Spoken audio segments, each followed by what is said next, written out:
रात 9 बजे के इस बुलेटिन की शुरुआत हम एक बहुत बड़ी खबर से कर रहे हैं। गृह मंत्री राजनाथ सिंह को एक शख्स ने ट्विटर पर धमकी दी है।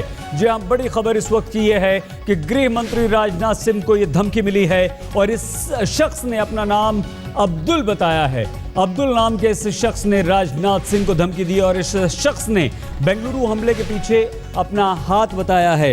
इस शख्स का कहना है कि बेंगलुरु धमाका ISIS का ट्विटर हैंडलर मेहदी की गिरफ्तारी का बदला है।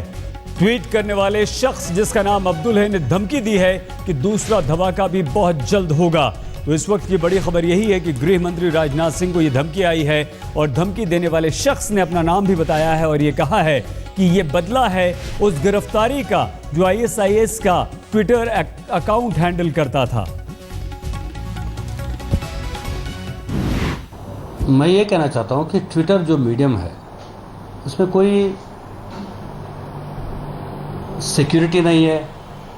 जो चाहे वो ट्विटर हैंडल खोल सकता है। किसी भी नाम पे मल्टीपल ट्विटर हैंडल्स खोल सकते हैं और जो चाहे वो लिख सकता है, क्योंकि उसका लोकेशन यहाँ होने की ज़रूरत नहीं है, कहीं भी हो सकता है। तो इसलिए मैं कहना चाहता हूँ कि ट्वीट्स में जो आता है, अगर ऐसे धमकी वगैरह आएगा तो उसको हम इन्वेस्टिगेट करेंगे ज़रूर, लेकिन उसको ज़्यादा इम्पोर्टेंस देने की ज़रूरत नहीं है। राजनाथ सिंह गृह मंत्री को यह धमकी आई है, तो बेंगलुरु धमाके और उसके तार पाकिस्तान से कैसे जुड़े हैं, कैसे देश भर में इस वक्त सुरक्षा इंतजाम को लेकर सुरक्षा एजेंसियां हाई अलर्ट पर हैं, यह हम आपको ज़रूर बाद में आगे बुलेटिन में बताएंगे। लेकिन उससे पहले हम आपको सुनवाते हैं तालिबान के खूंखार आतंकवादी अदनान रशीद की ज़ुबानी वो कहानी जो पाकिस्तान के आतंकवादी चेहरे को बेनकाब करती है। रशीद ने वीडियो जारी करके कहा है कि पाकिस्तान ने तालिबान के आतंकवादियों को जम्मू और कश्मीर में आतंकवाद फैलाने के लिए इस्तेमाल किया। सुनिए।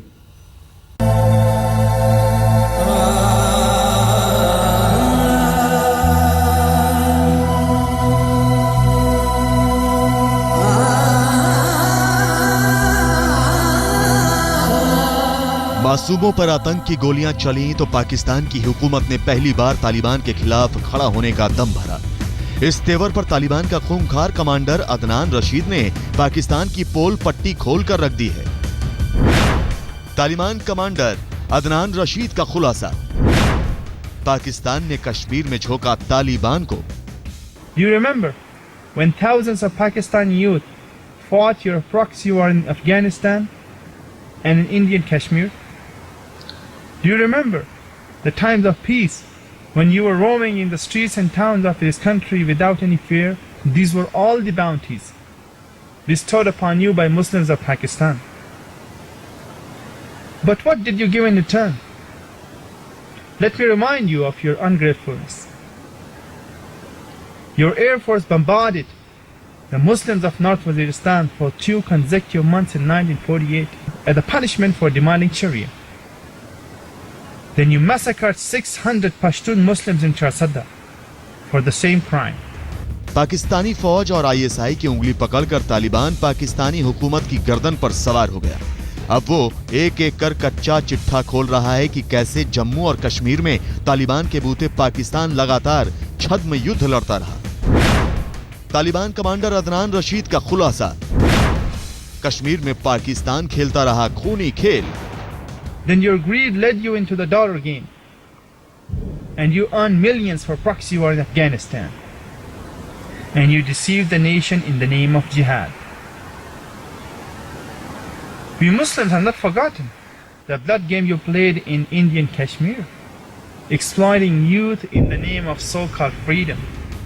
चाहे 1948 में पहली बार भारत पर पाकिस्तानी हमला हो या फिर 1971 के युद्ध में पाकिस्तान को मिली करारी हार, रशीद ने यह आरोप लगाया कि 1971 की लड़ाई में पाकिस्तानी सेना ने लाखों का कत्ल किया, महिलाओं का बलात्कार किया। तालिबान कमांडर अदनान रशीद का खुलासा, 1971 युद्ध में पाक सेना ने लाखों को मारा, महिलाओं से रेप।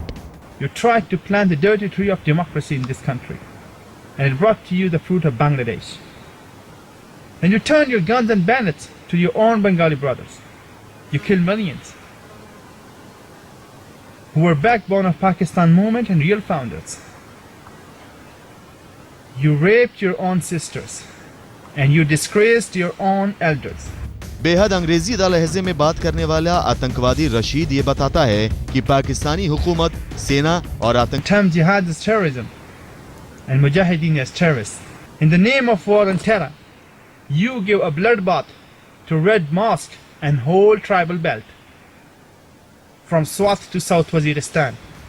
जिसके हाथ 132 बेगुनाह मासूमों के खून से सने हैं। तालिबान के उस आतंकवादी ने पाकिस्तान को समझा दिया है कि बोए पेड़ बबूल का तो आम कहां से होए। आज तक भी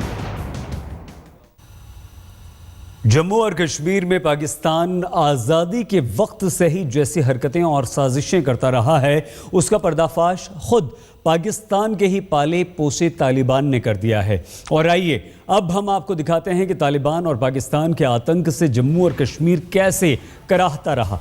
आतंक का असर यह हुआ कि बीते 25 सालों में घाटी में 70 से ज़्यादा लोग आतंकवादी घटनाओं में अपनी जान गंवा चुके हैं और इस दौरान आतंकवादियों से मुकाबला करते हुए 5,000 से ज़्यादा सुरक्षाकर्मी शहीद हुए, 75,000 से ज़्यादा कश्मीरी पंडित विस्थापित हुए। और अब आप ये जानना जरूर चाहेंगे कि आखिर कौन है ये अदनान रशीद आतंकवादी।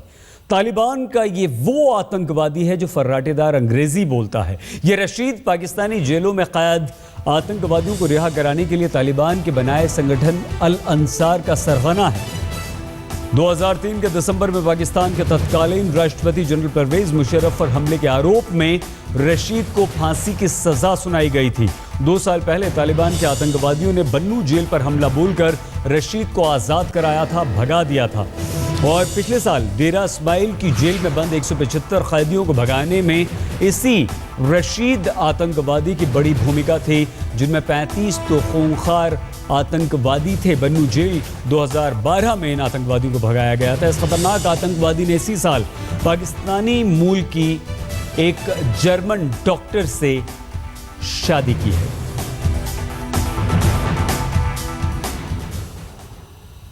तालिबान के एक आतंकवादी यानी कि इस अदनान रशीद ने वीडियो जारी करके पाकिस्तान की पोल खोल कर रख दी, तो दूसरी तरफ पाकिस्तान ने लखनवी मामले में यह बता दिया है कि वो आतंक को आखिर कैसे पनाह देता आ रहा है। तालिबान के खूंखार आतंकवादी ने वीडियो जारी कर खुलासा किया है कि कैसे पाकिस्तानी हुक्मरानों की शह पर जम्मू और कश्मीर में आतंकवाद का नंगा नाच चलता रहा है।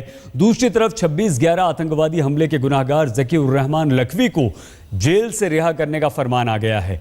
इससे नाराज भारत सरकार ने दिल्ली में पाकिस्तानी उच्चायुक्त अब्दुल बासित को तलब किया और अपनी नाराजगी जाहिर कर दी। पेशावर की आतंकवादी घटना हो गई। तालिबान ने पाकिस्तान का असली चेहरा आपके हमारे दुनिया के सामने ला दिया।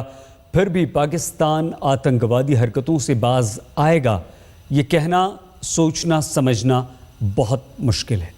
इस बीच बेंगलुरु में हुए आतंकवादी हमले में शक की सुई सिमी पर जा रही है, जिसे पाकिस्तान से हमेशा बढ़ावा मिलता रहा है।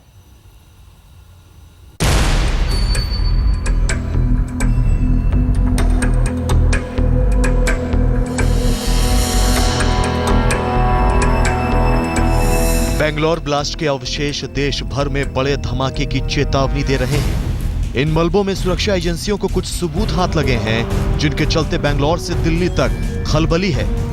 Ammonium nitrate, aluminium pipe, timer. मौके से मिली ये तमाम सबूत ब्लास्ट के पीछे सिमी के संकेत दे रहे हैं। यदि एनआईए जांच की आवश्यकता होगी तो सेंट्रल गवर्नमेंट एनआईए द्वारा भी वहां के इस बेंगलोर के ब्लास्ट की जांच कराएगी। इन्फॉर्मेशंस बहुत सारी प्राप्त हुई हैं, ऑब्जर्वेशंस भी बहुत सारे लोगों के अलग अलग हैं। इसलिए इस समय मैं ये नहीं कह सकता फाइनली कि इस कारण ये घटना घटित हुई अथवा इस टेररिस्ट ऑर्गेनाइजेशन के कारण हुई। आप इसे टेरर अटैक मान रहे हैं? वो तो है ना, जब इस लेवल का कोई अटैक होता है और एक की जान गई है तो उसको हर कोई जो एंगल है उसको नज़रिया में रखते हुए आपको जांच करना है। इस ब्लास्ट के बाद सुरक्षा एजेंसियां कई सवालों के जवाब तलाश रही हैं। मसलन बेंगलोर को ही निशाना क्यों बनाया गया? क्या ब्लास्ट का 14 दिसंबर को मिली धमकी से कोई रिश्ता हो सकता है? सूत्रों के मुताबिक 14 दिसंबर को बेंगलोर पुलिस को ट्विटर अकाउंट से हमले की धमकी मिली थी। तो क्या यह धमाका उसी धमकी का नतीजा है? इन्वेस्टिगेशन जो हमने बहुत सारी टीमें बनाई हैं। हमारी टीम जो है वो यहाँ पर हम आज सवेरे में जो है यहाँ पे फिर जो स्पॉट है उसका हमने इंस्पेक्शन किया, मुआयना किया, वहाँ जो कुछ सर्च किए हैं।